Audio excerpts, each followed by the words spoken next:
My name is Monroe. I am 27 years old. And this is the story of the day my parents chose pride over my child, while I was bleeding to death. Pause. I still remember the sound of the crash, not the impact, but the silence that followed. That heavy, suffocating silence where your ears ring, your chest won't rise properly, and your body feels like it belongs to someone else. The steering wheel had crushed inward. The windshield looked like shattered ice. And somewhere in the back seat, my newborn son was crying. That sound, his cry, was the only thing keeping me awake. I had given birth 3 weeks earlier. 3 weeks. My body was still healing. My stitches still burned. My sleep came in broken pieces. But that day, I was driving alone. Because my parents refused to help. Again, before the crash. Let me tell you who I was before that moment. I was the daughter who never quite fit. Not wild. Not rebellious. Just inconvenient. I didn't marry who they chose. I didn't live how they planned. And when I got pregnant, unmarried, scared but determined, their disappointment turned into something colder. Silence. My mother stopped calling. My father spoke to me like I was a stranger who'd embarrassed him in public. And when my son was born, they didn't come to the hospital. No flowers, no congratulations, no, is she okay? Just one message from my mother. We can't support this decision. Decision. As if my child was a bad purchase. The day everything broke. That morning I had a follow-up appointment. The doctor had warned me not to drive alone. But when I called my parents, my hands shaking, my voice quiet, my father answered. I said, "Dad, I need help. Just for today." There was a pause. Then he said something I will never forget. You chose this life. Deal with it. Click. So I buckled my son into his car seat, kissed his tiny forehead, and whispered, "Mommy's got you." I believed it. I believed love was enough. The crash. The light was green. I remember that clearly. The truck came from the left. Too fast. Too close. Metal screamed. Glass exploded. My body slammed forward, then back. Pain shot through my stomach like fire. I tried to scream, but nothing came out. Then I heard him, my baby, crying, alive. Thank God, alive. I turned my head, barely able to move. "Mommy's here," I whispered, though I couldn't feel my legs. Blood soaked my clothes. I remember thinking, please don't let me die. Not today. Sirens came later. Hands pulled the door open. Voices shouted. Someone said, "She's losing a lot of blood." Another voice said, "There's a newborn in the back." They loaded us into separate ambulances. That's when I blacked out. Waking up to betrayal. When I woke up, the world was white and buzzing. Machines beeped. My mouth was dry. My body felt empty. A nurse noticed my eyes open and smiled. "You're stable," she said. "You lost a lot of blood, but you're okay." I tried to speak. "My baby," I croaked. She nodded. "He's okay. Strong little guy." Tears slid down my temples. Then I asked the next question, the one that shattered everything. "Did my parents come?" The nurse hesitated. That hesitation told me everything. She said carefully, "They were contacted." My heart lifted, but then she continued. "They declined to take custody of the baby while you were in surgery." I stared at her. "What?" She looked uncomfortable. "They said they didn't want responsibility." Responsibility. My child, my newborn, refused. I tried to sit up, panic flooding my chest. Pain exploded through my body. "Where is he?" I cried. She gently pushed me back. "He's safe. The hospital called your emergency contact." I frowned. "I don't have one." She checked the chart. Then she said a name. My grandfather. The man they forgot. My grandfather hadn't spoken much since Grandma died. He lived quietly, watched everything, said little. My parents always dismissed him. He's old-fashioned. He doesn't understand. He should stay out of it. But when the hospital called, he came. I didn't know this yet. All I knew was that my parents, the people who raised me, had looked at a helpless newborn and said no. Not because they couldn't help, but because they wouldn't. What they didn't know. As I lay there, stitched up and shaking, something inside me broke. Not loudly, not dramatically. It broke quietly, like a final thread snapping. I realized something in that hospital bed. I had spent my whole life trying to earn love from people who only cared about appearances. And my child? He would never beg, never apologize for existing. I pressed my hand against my chest and whispered, "I'll protect you, even from them." But I didn't know yet that while I was unconscious, while my parents were refusing my son, my grandfather was standing in their living room, and he was about to say something that would change everything. I didn't hear Grandpa's words that day. I was still unconscious, floating somewhere between pain and darkness, while my parents sat comfortably in their living room, convinced they had done nothing wrong. They thought the story would end quietly. They were wrong. The call they didn't expect. The hospital called my parents first. Of course they did. They were listed as next of kin. The nurse explained everything calmly. "Your daughter was in a severe accident. She's in surgery. There's a newborn child who needs temporary care." My mother didn't ask if I was alive. She didn't ask if the baby was hurt. She asked one thing. "Is his father involved?" When the nurse said no, my father sighed, not with concern, but with irritation. Then came the sentence that would haunt them forever. "We're not taking responsibility. She made her choices." They hung up, sat back, turned on the TV, and believed that was the end of it. Why Grandpa was different. What they didn't know was this. I had put Grandpa's name down years ago. Not because he asked, but because he was the only one who ever saw me. When I was a child, he'd sit beside me in silence. When I cried, he didn't tell me to stop. He waited until I could breathe again. When my parents criticized, he listened. So when the hospital called him and said, "Your granddaughter may not survive the night," he didn't hesitate. He didn't argue. He picked up his coat, and before going to the hospital, he went somewhere else first. The door that changed everything. My parents were shocked when they heard the knock. They weren't expecting visitors. Certainly not him. My father opened the door and frowned. "Dad, what are you doing here?" Grandpa didn't greet him, didn't smile, didn't remove his coat.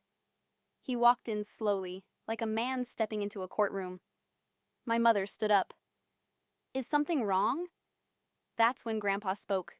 Low, controlled, deadly calm. "Your daughter is bleeding in an operating room." Silence. "Your grandson is alive, alone, and unwanted." My mother crossed her arms. "We already told the hospital." Grandpa raised his hand. She stopped. That had never happened before. The truth they avoided. He looked at them, not like parents, but like strangers. "You refused a newborn, not because you couldn't help, but because you were embarrassed." My father scoffed. "Don't exaggerate." Grandpa stepped closer. "I buried my wife with less coldness than you showed that child." That's when my mother's face changed. Because Grandpa wasn't emotional. He was factual. And facts terrified them. The sentence that broke the room. Grandpa reached into his coat, pulled out an envelope, placed it on the table. "I was going to wait," he said, "but today made the decision easy." My father laughed nervously. "What is this?" Grandpa didn't answer right away. He looked at my mother, then said, "I raised my son better than this. Or so I thought." My father's jaw tightened. Grandpa finally spoke the words that cracked everything open. Effective immediately. Everything I own goes to my granddaughter and her child. The room froze. My mother whispered, "That's not funny." Grandpa's eyes were ice. "I'm not joking," he continued. "The house, the land, the investments you've been living off for years." My father's voice shook. "You can't just—" "I already did." Silence swallowed the room. Their panic begins. My mother rushed forward. "Wait, she's unstable. She made bad choices. A baby without a father." Grandpa turned sharply. "And yet she fought to live, while you refused to hold a child." That's when my father finally snapped. "So what? You're punishing us?" Grandpa didn't raise his voice. He said, "No, I'm protecting what matters." He leaned closer. "You lost the right to call yourselves parents today." The words that followed them. Forever before leaving, Grandpa stopped at the door. Without turning around, he said, "If my granddaughter survives, she will never need you again. If she doesn't, you'll live knowing you were her last disappointment." Then he left. No yelling, no drama, just truth. Back to me. I didn't know any of this yet. I woke up hours later, weak, shaking, stitched together, thinking I was alone in the world. I was wrong, because when I finally met my son again, he wasn't in a hospital crib. He was sleeping peacefully in Grandpa's arms, and for the first time since the crash, I felt safe. They thought I was still weak. I didn't confront them, not right away. That was my first lesson after the accident. People reveal everything when they think you're still broken. So I stayed quiet. Recovery in silence. My body healed slowly. My mind healed differently. I learned to feed my son with one hand while signing paperwork with the other. I learned how to smile at nurses while memorizing dates, names, and conversations. I learned how to listen without reacting. Grandpa stayed with me every day. He never asked if I wanted revenge. He just said one thing: "Watch carefully. They will show you who they are." And they did. The first visit. 2 weeks after the accident, my parents showed up. No flowers, no toys, just forced smiles and carefully rehearsed concern. My mother touched my arm lightly. "We were so worried." I said nothing. She glanced at my son, really looked at him for the first time. Not with love, with calculation. My father cleared his throat. "We think it's time we talked. Like a family." Family. The word tasted bitter. What they really wanted, they didn't ask how I was coping. They didn't ask about the pain. They asked about Grandpa. "He's old," my mother said softly. "You know how emotional he can be." There it was. The angle. My father leaned in. "We just want to make sure he isn't being manipulated." I almost laughed. Instead, I nodded. Weak, agreeable, perfect. The mistake they made. They thought I was desperate. They thought motherhood had softened me. They thought trauma had made me easy to control. So they started talking freely, too freely. They mentioned lawyers, trusts, temporary arrangements. My mother said, "Once things settle down, we can help raise the baby properly." Properly. I looked at my son sleeping against my chest and said quietly, "That's kind of you." They smiled. They thought they were winning. What they didn't know. Grandpa had taught me something important. Never interrupt someone who thinks they're smarter than you. So I let them talk. I let them text. I let them email. And I saved everything. Every message that contradicted the next. Every slip. Every threat disguised as concern. The lawyer's face. A month later, Grandpa asked me to come with him to his lawyer's office. I brought the baby. I brought my phone. I placed it all on the table. The lawyer scrolled silently. Messages, voicemails, dates. Then he looked up and said, "They're not trying to help you." I replied calmly, "I know." He exhaled slowly. They're trying to take control. And possibly custody. The room went quiet. My grip tightened around my son. But I wasn't afraid. Because now I had proof. The calm before the storm. I went home that day and did something unexpected. I invited my parents to lunch. I cooked. I smiled. I let my mother hold my baby. She whispered, "See? He needs family." I looked her in the eyes and said, "You're right." She didn't see the trap closing. The one thing they couldn't predict. They assumed Grandpa would handle everything. They assumed I was just surviving. They never considered that I was learning. Learning the law. Learning leverage. Learning patience. And most importantly, learning that the strongest revenge doesn't scream. It waits. The line I finally crossed. That night, I received an email, not from my parents, from their lawyer. It said, "We believe it's in the child's best interest to discuss guardianship options." I read it twice, then once more. And that was the moment something inside me settled. No more pretending, no more silence. I kissed my son's forehead and whispered, "They just declared war." Courtrooms are quieter than people expect. No drama. No shouting, just truth, and the weight of it. The day they lost me. I walked into the courtroom carrying my son, not as evidence, as reality. My parents sat across the room, perfectly dressed.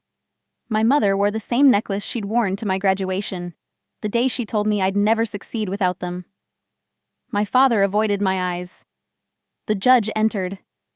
Everyone stood. And just like that, the story they'd tried to rewrite met the past they couldn't erase. Their case. Their lawyer spoke first. Words like concern, stability, best interest floated through the air. They painted me as fragile, young, overwhelmed, a woman who needed guidance. I listened quietly. Then the judge turned to them and asked one simple question. "Why did you refuse custody of the newborn at the hospital?"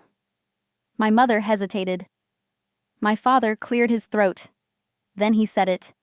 "We believed it was best for everyone." I nodded, because that was the answer I'd been waiting for. The evidence. My lawyer stood, calm, prepared. He pressed a button. The courtroom filled with sound. My father's voice, recorded, undeniable. "We're not taking responsibility. She made her choices." Then my mother's voice, "We don't want involvement." Silence slammed into the room. The judge looked at them, then at me, then back at them again, and asked, "Is that your voice?" My father whispered, "Yes." That was it. No arguing, no explaining, just truth. The judge's words. The judge leaned forward. "You cannot refuse a child in crisis, then claim concern when money is involved." My mother's face collapsed. My father finally looked at me, but it was too late. The judge continued. "Custody remains solely with the mother." A pause. All petitions by the grandparents are denied. The gavel came down. Once. Final. Aftermath. They tried to speak to me outside. Apologies suddenly available. Regret conveniently discovered. I didn't stop walking. I didn't turn around. Some relationships don't end with closure. They end with distance.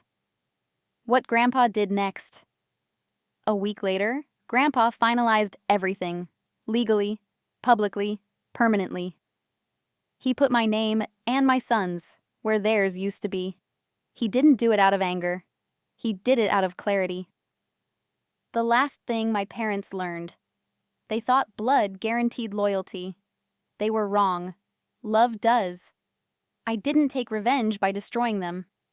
I let the truth speak. And then I built a life where their voices no longer mattered. The ending that matters. My son won't grow up begging for approval. He won't learn love with conditions. He will know this, that his mother stood alone once, broken, bleeding, dismissed, and stood back up stronger than anyone expected. Final line. My parents